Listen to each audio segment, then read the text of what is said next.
So C capital এবং স্মলের দুইটাতেই আমরা যদি আসলে ফ্লোরিস্ট করি, this is the pencil. So এখন আমরা যদি এই পেন্সিল দিয়ে যদি ফ্লোরিস্ট করি, আমরা শিকে যদি নর্মালি আমরা এটাকে সি দেখি, সো প্রথমে আমি জাস্ট ক্যাপিটালটা দেখাবো যে ক্যাপিটাল থেকে কীভাবে ফ্লোরিস্ট করবেন। আমি জাস্ট 2-3টা স্টেপ দেখাবো বা 2-3টা সি কীভাবে ফ্লোরিস্ট করবেন সেটা দেখাবো। সো এই পেন্সিল দিয়ে লিখবো because as a beginner you have to use pencil because pencil আপনাকে একটা কমফোর্ট ফিল দেবে এবং you can use also normal paint.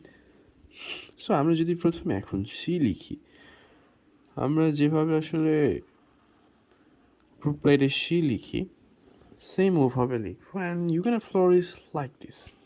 Okay, so আরও কয়েকটা যদি আমি খেয়াল করি, শিখে এভাবেও ফ্লোরিশ করতে পারি, তাই না?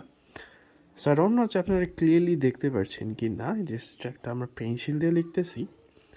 সো হয়তো বা একটু দাগগুলোকে নর্মাল লাগতে পারে, বাট একটু যদি ক্লোজ থেকে দেখেন তাহলে ইজিলি বুঝতে পারবেন যে ফ্লোরিশগুলো সি দিয়ে আমরা এভাবে করতে পারি। এবং আমরা যদি এটাকে বেশি একটু রাউন্ড দিতে চাই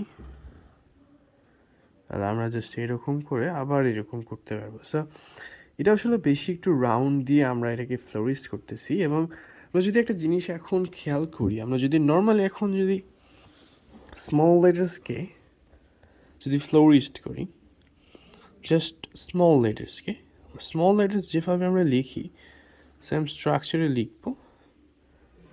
সো জাস্ট আমরা সেম স্ট্রাকচারে লেখার পর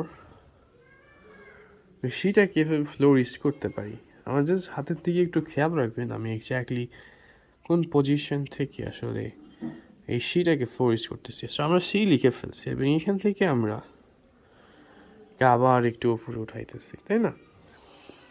সো আবার আমরা যদি সেম আর একটা সি লিখে এটাকে ফ্লোরিশ করতে চাই, so there's a different positions and you're gonna flourish in different positions. So let's see, শিখে আরও এরকমভাবে আরও অনেকভাবে ফ্লোরিশ করা যাবে।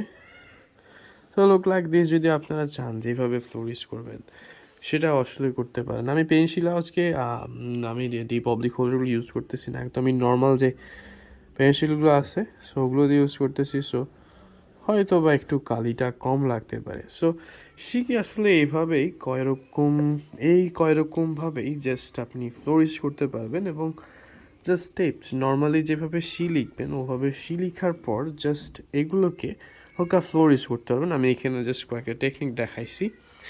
সো জাস্ট এইভাবে আপনারা কিন্তু ইজিলি ফ্লোরিশ করতে পারবেন।